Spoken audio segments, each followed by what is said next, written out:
Civilian photographers, working with skill and daring alongside American soldiers fighting the Vietnam War, produced images remarkable for their graphic depiction of combat. Among them was Catherine Leroy, a young French woman who was inspired to become a war photographer by photos she had seen published in Paris newspapers and magazines. In her 3 years in Vietnam, she took photos striking in their immediacy and technical proficiency that were widely published by the Associated Press news agency and in the major photo magazines Life and Look.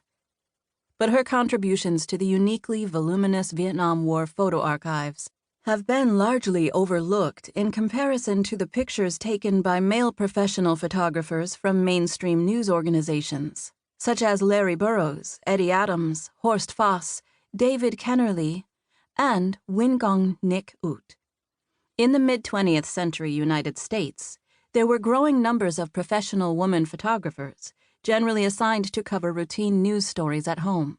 However, news managers sent all male staffs to Vietnam and earlier wars such as the Korean War. They saw no place in war reporting for women.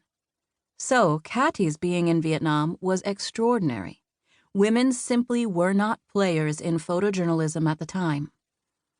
I first met Cathy in the Associated Press news agency's Saigon bureau in early 1966 in the office of our chief photographer, Horst Foss, a Pulitzer Prize winner for his Vietnam pictures.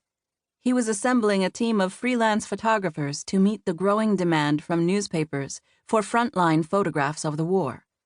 Cathy was 21 years old, around 5 feet tall and slim, with her braided blonde hair hanging down to her shoulders.